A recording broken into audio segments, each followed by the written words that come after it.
할렐루야. 오늘 수요 예배로 하나님 앞에 엎드린 여러분들을 축복합니다. 하나님의 은혜가 예배하는 여러분 가운데 충만히 임하시기를 소망합니다. 기도하겠습니다. 아버지 하나님, 오늘도 우리의 삶을 이끌어 주시고 무엇보다도 이 수요일 저녁을 기억하며 하나님 앞에 엎드린 하나님의 백성들 한 사람 한 사람을 기억하여 주옵소서. 하나님, 우리들이 어디 있든 하나님 앞에 엎드린 곳에 임재하여 주셔서 우리 한 사람 한 사람을 만져주시고 우리의 심령과 우리의 육신을 치유하여 주옵소서. 회복시켜 주시옵소서. 그리하여 온 마음과 정성을 다해 하나님께 예비하며 오늘도 하나님의 은혜를 사모하며 하나님께 엎드리게 하여 주시옵소서. 오늘도 주님, 하나님의 임재가 있는 예배를 드리기를 원합니다. 우리의 온 마음과 정성을 다해 하나님께 예배하기를 원합니다. 거룩한 예배, 하나님을 만나는 예배를 드릴 수 있도록 인도하여 주시고 무엇보다도 하나님의 은혜를 체험하며 하나님의 임재를 경험하는 능력 있는 예배를 드릴 수 있도록 붙잡아 주시옵소서. 오늘도 선포되는 하나님의 말씀에 복을 더하여 주시고 이 말씀을 또한 남은 시간 양식으로 삼아 열심히 순종하며 살게 하여 주시며 이 말씀을 통해 하나님의 약속이 성취되는 은혜를 맛보게 하여 주옵소서. 오늘 이 시간을 성령님께 온전히 의지하며 예수 그리스도의 이름으로 기도하옵나이다. 아멘. 우리 다 함께 찬송가 401장 찬양 드립니다.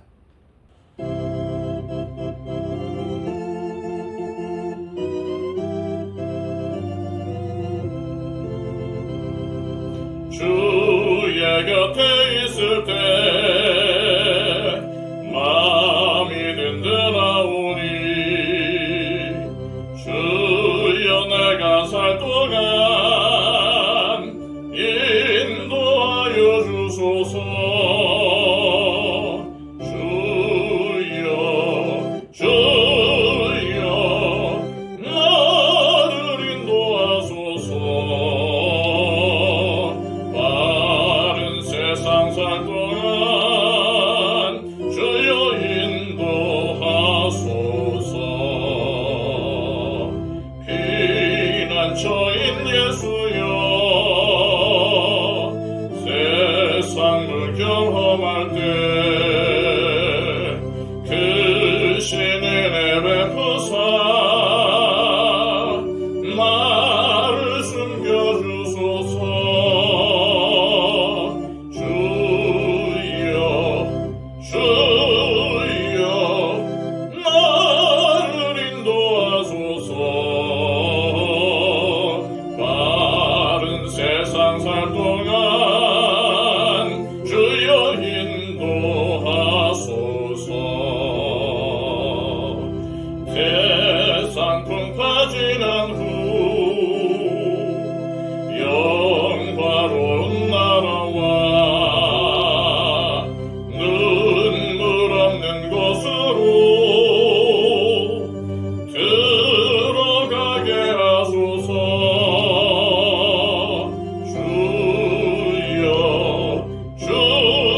주여 나를 인도하소서. 바른 세상 살 동안 주여 인도하소서.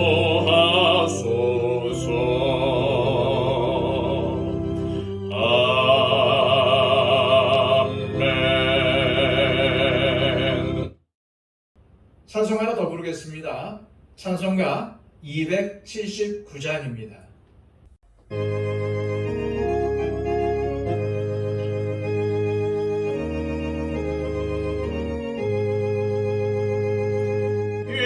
인내하신 곳에 주여 내가 비오니 죄인 굴하신 때에 날 부르소서.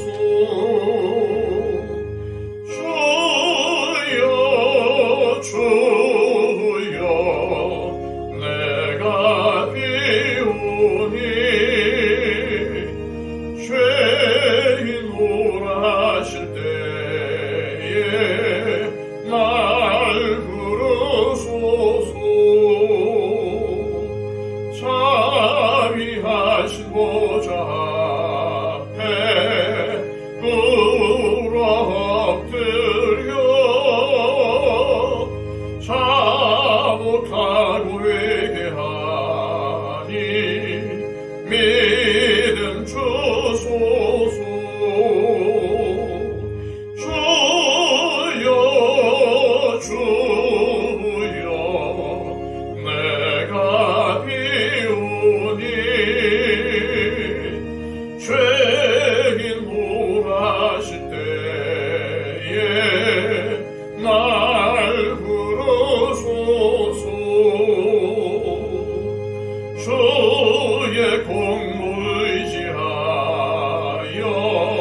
날 부르소서.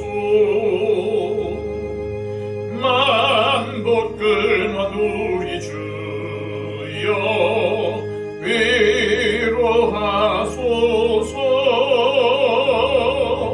우리 주와 같으시니 어디 있을까. 주여 주여 내가 비오니 죄인 고라실 때에 날 부르소서.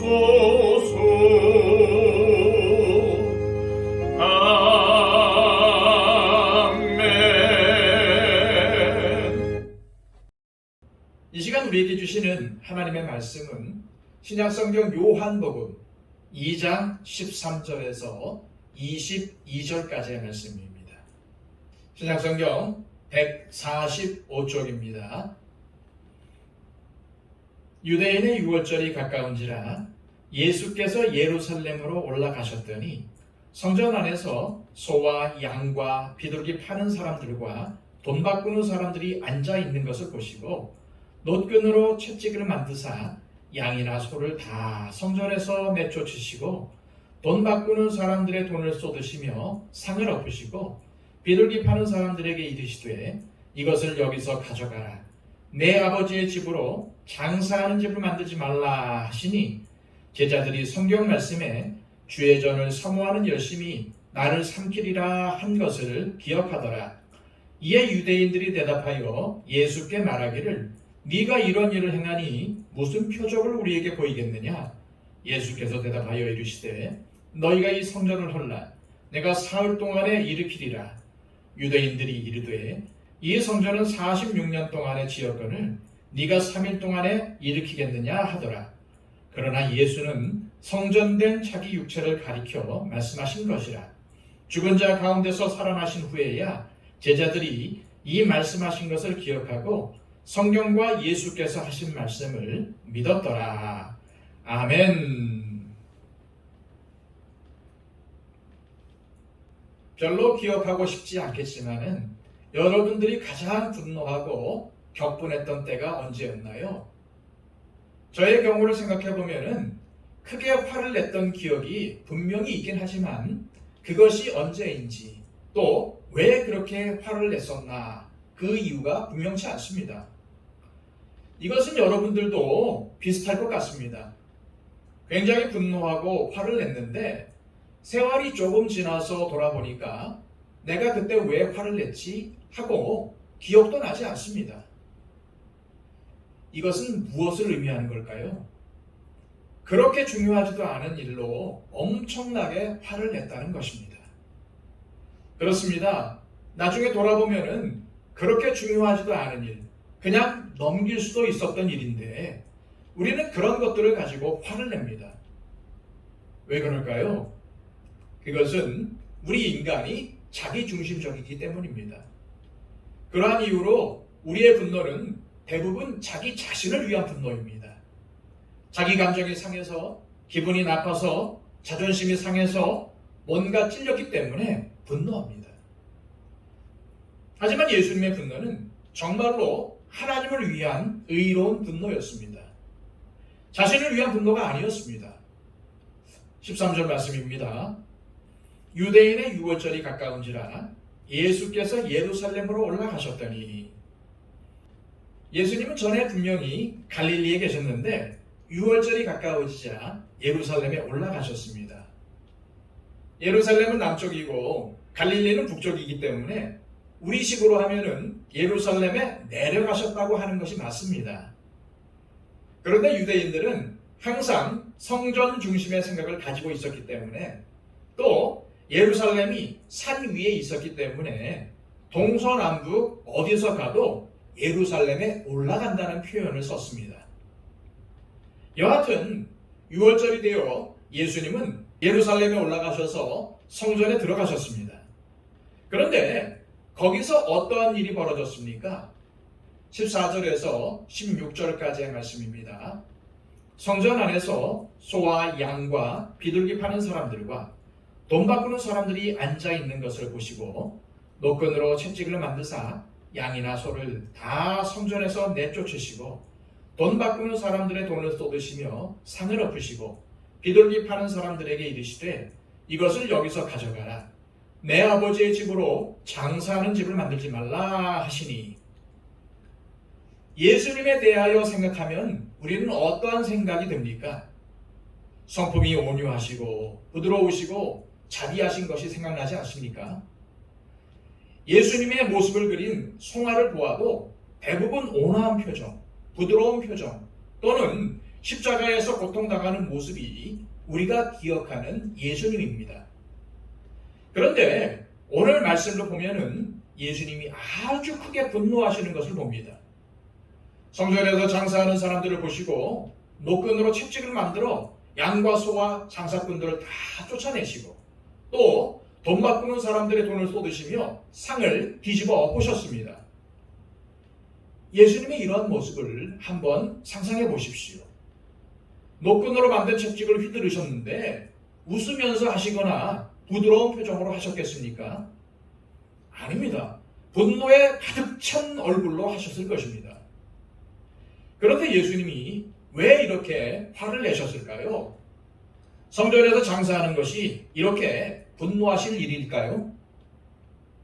성전에서 하는 장사는 사실 유대인들의 편의를 돕기 위한 것이었습니다.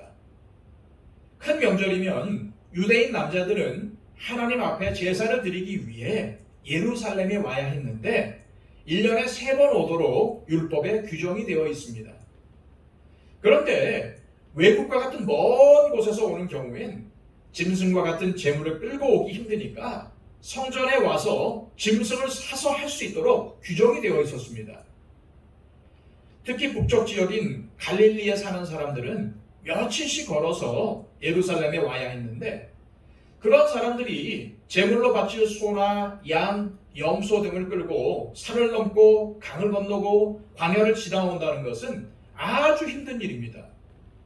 게다가 그 당시 유대 땅이 아닌 곳에 흩어져 사는 디아스포라 유대인들은 소아시아나 북아프리카나 멀리 유럽에서부터 배를 몇 번 갈아타고 몇 주 혹은 몇 달이 걸려서 예루살렘에 와야 했습니다. 그런 사람들이 소나 양을 끌고 온다는 것은 불가능한 일입니다. 특히 하나님께 제물로 드리기 위해서는 제사장에게 흠이 없다는 그런 인정을 받아야 합니다. 그런데 먼 곳에서 제물로 바칠 짐승을 데리고 나올 때는 흠이 없었을지 몰라도 여행 중에 병에 걸리거나 잘못해서 다칠 수도 있습니다. 그렇게 되면 기껏 끌고 왔는데 흠이 없어 다칠 수 없게 되는 것이죠. 그러한 이유 때문에 멀리 사는 사람들에게 있어 가장 안전한 방법은 예루살렘에 와서 제사장들이 흠이 없다고 판정을 내린 양이나 소를 사서 하나님께 제물로 바치는 것입니다. 오늘 본문에서 우리 예수님께서 성전에 들어가 서신 것은 소위 이방인의 뜰입니다.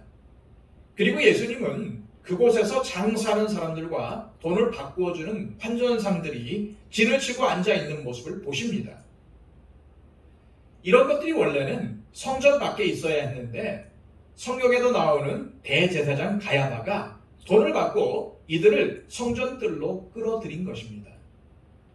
가야바라는 사람은 돈으로 로마의 총독을 매수해서 자기 장인인 안나스에게서 대제사장의 자리를 빼앗았습니다. 원래 대제사장은 레위인 중 아론의 자손만이 될 수 있었고 또한 아버지에서 아들로 내려가야 했는데 예수님 당시에는 아론의 후손이 아니어도 얼마든지 로마 총독에게 뇌물을 주고 대제사장직을 임명받을 수 있었던 것입니다. 그런데 방금도 말했지만 이 가야바는 자신의 장인으로부터 대제사장 자리를 빼앗은 사람입니다. 그러므로 로마에 뇌물을 주고 성전들에 얼마든지 제물로 쓸 짐승을 파는 시장을 만들 수 있는 그러한 인간이었다는 것입니다. 가야바는 자기 시장에서 사지 않은 제물은 어떠한 트집이라도 잡아서 퇴짜를 놓았습니다.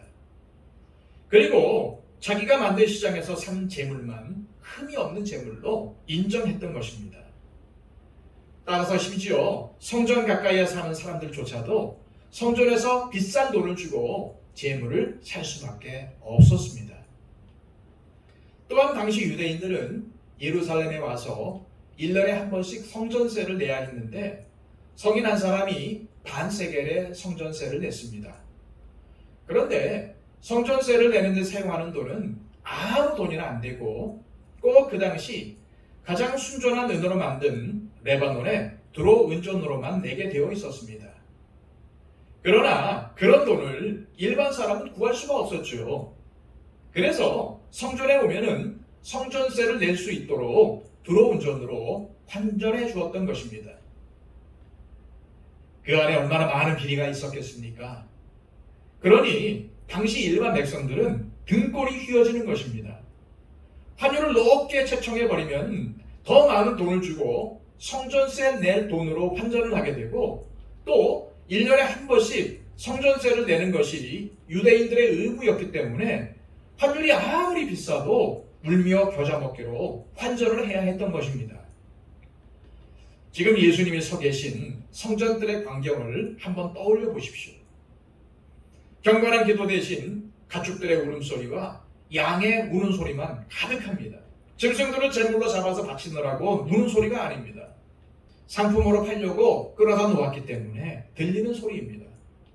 하나님께 드리는 경건한 예배와 간절한 기도 대신에 장사꾼들과 짐승들의 아주 시끄러운 소리와 물건을 파고 사는 향행이만 있을 뿐이었습니다.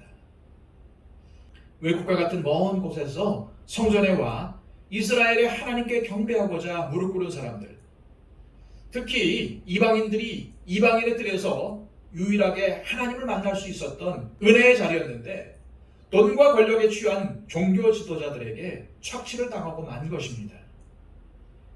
이 얼마나 악한 짓입니까? 도저히 하나님을 섬기는 성전에서 벌어져서는 안 되는 일입니다. 이에 대해 우리 예수님께서 화를 내신 것은 너무나도 당연한 일이었습니다. 오늘 요한복음에서는 예수님이 내 아버지의 집으로 장사하는 집을 만들지 말라 그러셨는데 마태, 마가, 누가복음에서는 너희가 강도의 소굴로 만들었다 라고 책망하십니다. 성전이 완전히 강도의 소굴처럼 타락한 곳이 되었다는 책망이 아닙니까? 따라서 요한복음에 내 아버지의 집으로 장사하는 집을 만들지 말라 하신 말씀과는 뉘앙스가 약간 다릅니다. 또한 마태, 마가, 누가복음에서는 예수님이 십자가를 지시기 얼마 전에 성전을 깨끗하게 하시는 사건이 나오는데 요한복음에서는 예수님이 공생애를 시작하시자마자 얼마 안 되어서 성전을 정하신 것으로 되어 있습니다. 그렇다면 도대체 공생애 초기에 하신 것이냐 아니면 돌아가시기 직전에 하신 것이냐 여기에 대해서 학자들의 의견이 갈리는데 예수님이 성전을 깨끗하게 하셨다는 것이 중요한 것이지 언제 하셨는가는 별로 중요한 건 아니라고 생각이 됩니다. 그런데 성전을 정하시는 예수님의 모습을 보고 제자들은 예수님이 왜 이렇게 하시는지 처음에는 이해가 안 되었지만 주의 전을 사모하는 열심이 나를 삼키리라 하는 말씀을 나중에 기억해낸 것입니다. 이 말씀은 시편 69편 9절의 인용입니다. 제자들은 당신은 깨닫지 못했지만 나중에 보니까 예수님이 그 말씀을 이루신 것을 깨달았던 것입니다. 한국 교회 중에는 선교의 목적으로 다좌회를 하는 교회들이 있습니다. 전에 제가 부목사로 섬겼던 교회가 그런 교회였는데 다좌회를 하면은 교회 마당이나 로비에 팔아야 할 물품들을 진열해 놓고 팔았습니다. 그런데 아마도 예수님이 내 아버지의 집으로 장사하는 집을 만들지 말라고 하신 말씀을 기억하며 교회에서 장사해도 되나 라며 부정적인 생각을 가진 분들도 있었을 것입니다. 그런데 예수님이 내 아버지의 집으로 장사하는 집을 만들지 말라고 하신 말씀의 핵심이 무엇인지 살펴볼 필요가 있습니다. 일단 교회는 예루살렘 성전이 아닙니다. 그리고 예수님의 말씀의 핵심은 성전이 원래의 기능, 하나님께서 성전을 허락하신 본질적인 기능을 상실한 채 백성들을 착취하여 폭리를 취하는 악한 행동을 지적하신 것입니다. 다시 말해 성전이나 하나님께 드리는 제사가 돈을 벌기 위한 수단으로 이용되어서는 안 된다는 것입니다. 이 원리만큼은 오늘날의 교회에도 적용될 수 있습니다. 교회는 결코 이윤을 남기기 위한 목적으로 운영되는 곳이 아닙니다. 결국 문제는 교회에 대해 목회자가 가지고 있는 관점인데 요즘 대형 교회들에 대해서 이런 말을 듣습니다. 교회가 기업처럼 되었다.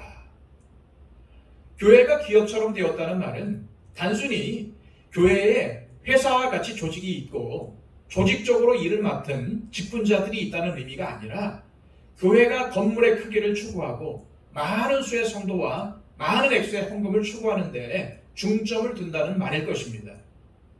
성장과 부흥이라는 명분으로 성공지향적인 세상의 가치관을 교회로 그대로 가져오게 되면은 바로 그것이 예수님께서 말씀하시는 장사하는 집이 되어버리는 것입니다.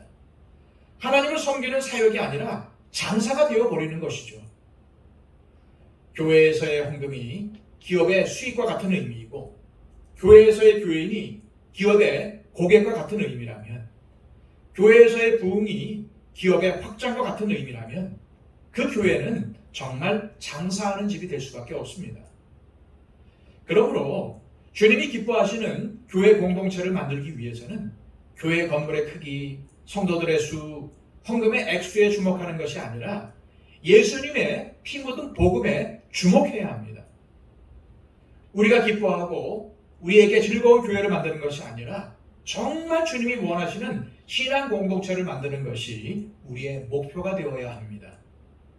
하지만 그런 목표가 있다 할지라도 그 안에 예수 그리스도의 복음이 없다면 교회는 그냥 조직이 될 뿐입니다. 장사하는 집이 될 뿐입니다.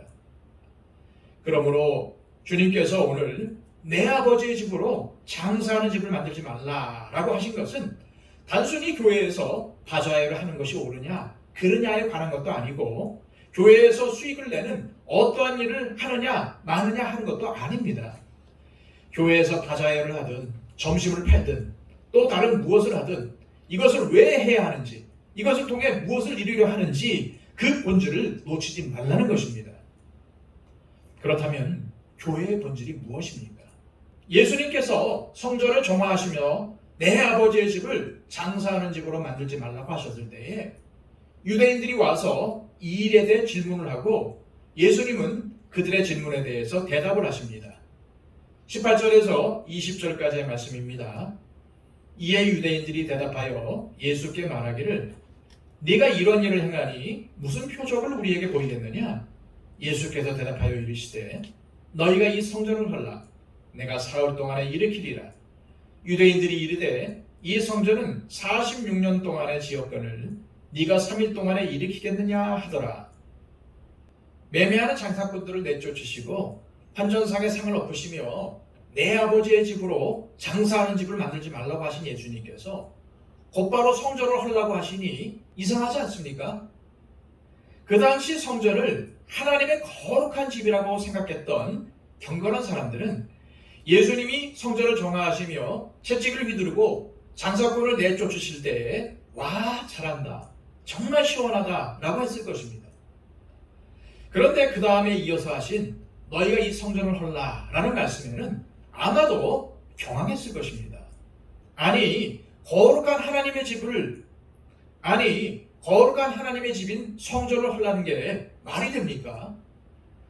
그만큼 유대인들에게 성전은 아주 특별한 곳이었습니다. 성전은 하나님이 그들 가운데 계신다는 의미였기 때문입니다. 그들의 기도를 들으시고 예배를 받으신다는 의미였기 때문입니다. 바로 그러한 상징이 성전이었습니다.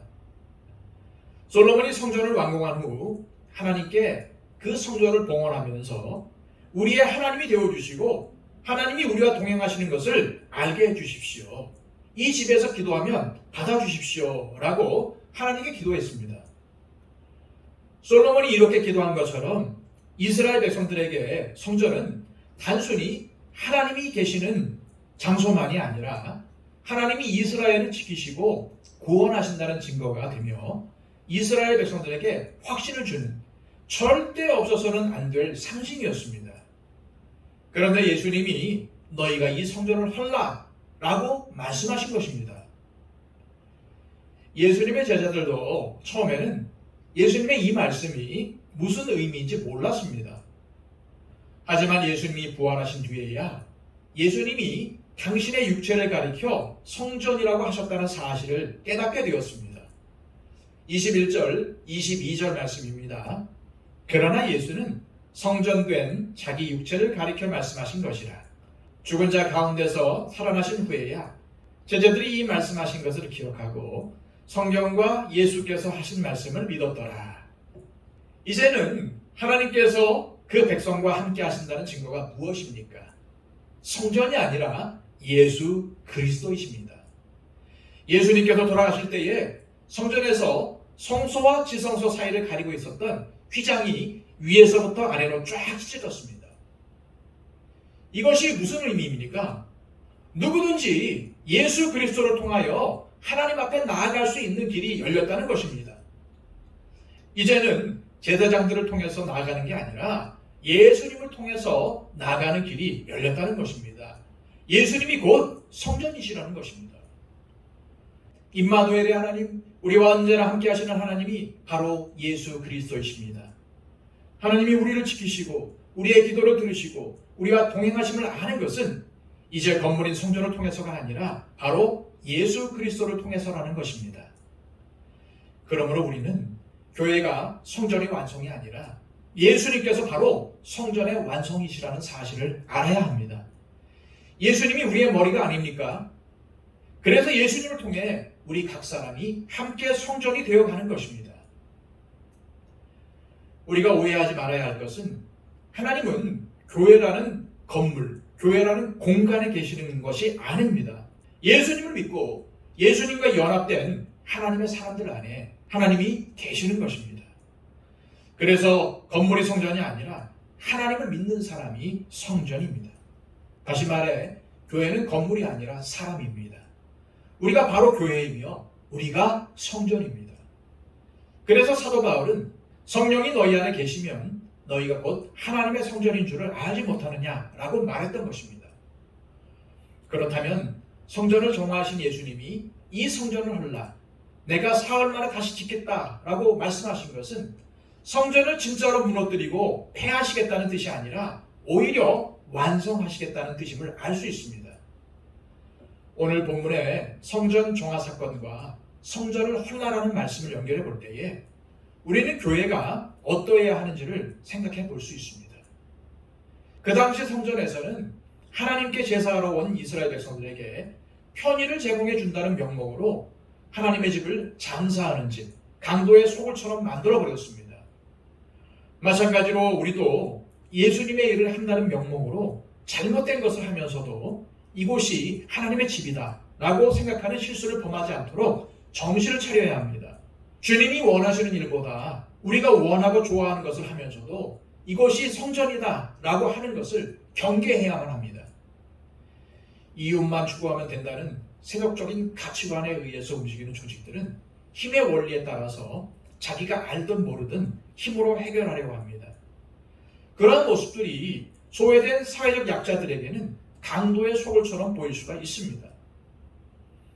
우리나라에도 대기업들의 횡포가 있는데 물론 대기업이 좋은 일도 많이 하지만은 그 이면에는 여러 가지 악한 일들도 많이 일어나고 있지 않습니까? 마찬가지로 교회 안에 약하고 힘없고 소외된 사람들을 외면하고 그들을 착취하는 모습이 조금이라도 있다면은 하나님의 집을 장사하는 집으로 만드는 것이 되는 것입니다. 예수님은 교회를 깨끗하게 하셨습니다. 예수님께서 친히 임마누엘이 되어 주셨습니다. 그러므로 교회를 움직이는 힘은 결코 세상에서 말하는 힘의 원리가 아닙니다. 뛰어난 사람이 많으면 좋은 교회, 세상에서 높은 사람이 많으면 좋은 교회, 돈이 많으면 좋은 교회, 사람이 많으면 좋은 교회라는 힘의 원리가 아니라 주님의 십자가가 교회를 움직이는 원리입니다. 만일 세상 사람들이 말하는 힘의 원리가 맞는다면 예수님은 가장 실패한 사람이 아닙니까? 당시 가장 끔찍한 처형 방법인 십자가에서 죽으셨으니까 완전히 실패한 인생인 것입니다. 그러나 그게 아닌 것을 우리는 너무나도 잘 알고 있지 않습니까?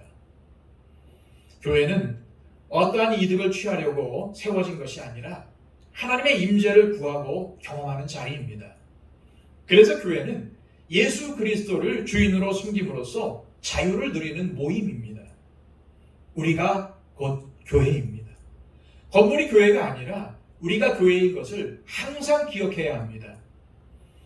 그럼에도 불구하고 교회를 예수님이 경고하신 것처럼 장사하는 집으로 만드는 것은 그리 어렵지 않습니다. 단순히 교회에서 바자회를 한다고 그렇게 되는 게 아닙니다. 단순히 헌금을 강조한다고 그렇게 되는 게 아닙니다. 목회자건 성도건 그냥 자기의 이익을 취할 때 그렇게 되는 것입니다. 우리 교회를 통해서 주님이 원하시는 것이 무엇일까? 우리 교회의 머리가 되신 주님이 정말 무엇을 원하실까? 라는 것이 아니라 우리끼리 편하고 우리끼리 즐거운 자기 이익을 향해서 나아갈 때 교회는 장사하는 집이 되고 마는 것입니다. 기업의 궁극적인 목적은 이윤 창출입니다. 기업마다 사업체마다 돈을 버는 것이 궁극적인 목적이 아닙니까? 그런데 교회가 돈을 버는 것이 목적이 될 때에, 이윤을 추구하는 것이 목적이 될 때에, 나누는 것보다 받는 것에 더 치중할 때에 어렵지 않게 장사하는 집으로 전락하고 맙니다. 예수님은 바로 그러한 성전을 정화하셨습니다. 그리고 당신께서 친히 교회의 머리이며 주인이 되셨습니다. 그러므로 참된 교회는 정말 예수님이 주인이 되신 교회입니다. 그러므로 참된 교회는 정말 예수님이 주인이 되신 교회입니다. 주님이 원하시는 것을 하는 교회입니다. 주님이 원하시는 사랑과 나눔이 실천되는 것이 진정한 교회입니다. 또한 그리스도를 마음에 모심으로써 우리 자신이 성전이라는 것을 꼭 기억해야 하겠습니다. 고린도 전서에서 말하는 것처럼 우리 각자가 성전입니다. 예수 믿는 모든 사람이 성전입니다. 하나님은 이스라엘을 구원하시고 이스라엘 백성들이 광야 길을 가는 동안 결코 혼자 가게 두신 적이 없습니다. 낮에는 구름기둥, 밤에는 불기둥으로 인도하셨습니다. 하나님이 이스라엘 백성들을 인도하고 계심을 알게 하시려고 친히 구름기둥과 불기둥으로 인도해 주셨고, 하나님이 그들과 동행하고 계심을 알려주기 위해서 성막을 두게 하셨습니다. 거기에 고달픔도 있고 외로움도 있고 위험도 있었지만 고난 중에 이스라엘 백성들이 하나님의 위로와 보호하심을 경험할 수 있는 곳이 바로 성막이었습니다. 그들이 범죄했을 때에 그들은 성막에서 제사를 드림으로 사함을 받았고, 위기에 처했을 때에도 그들은 성막에 나와 기도함으로 하나님의 도우심을 구할 수 있었습니다. 가나안에 드디어 정착해서 성막을 짓고 나중에 솔로몬이 성전을 지었을 때도 마찬가지였습니다. 이스라엘 백성들이 경험한 진짜 위기는 밖에서 오는 적들의 위협이 아닌, 그들이 겉으로는 제사를 드리고 있었지만 마음으로는 하나님을 떠난 것이었습니다. 그때도 물론 하나님은 그들 가운데 함께 계셨습니다. 이제 우리는 하나님의 사랑과 위로를 성전이신 예수님을 통해서 경험합니다. 그런데 놀랍게도 그 예수님을 모신 우리 각자가 성전이라는 것입니다. 그러므로 하나님은 예수님을 모신 성전인 우리와 늘 함께 하십니다. 하나님은 결코 우리를 버리지 않으십니다. 따라서 성전답게 매일매일 하나님을 기쁘시게 하며 살아가는 저와 여러분들이 되시기를 소망합니다. 기도하겠습니다. 아버지 하나님 감사합니다. 오늘 말씀을 통해서 우리 예수님께서 성전을 깨끗하게 하시고 또 성전된 자신을 드러냈음을 우리는 말씀을 통해서 봅니다. 우리가 성전이 있었던 구약의 시대를 살지 않고 신약 시대를 살아가고 있지만 하나님의 임재하심을 늘 경험할 수 있는 것은 우리 가운데 계신 성령님 때문임을 고백드립니다. 성전된 예수님을 우리 가운데 허락하시고 또한 말씀을 통해서 우리가 성전됨을 깨닫게 해주신 주님, 성전된 우리 자신을 잘 가꾸게 해주시고 매일매일 하나님의 임재를 누리며 살아갈 수 있도록 붙잡아 주시옵소서. 늘 항상 주님이 나와 동행하신다는 것을 알게 하여 주시고 우리가 혼자가 아니라는 사실을 깨닫게 해주셔서 날마다 주님께 예배하는 인생, 날마다 주님과 동행하는 인생으로 살아갈 수 있도록 붙잡아 주옵소서. 예수 그리스도의 이름으로 기도하옵나이다. 아멘.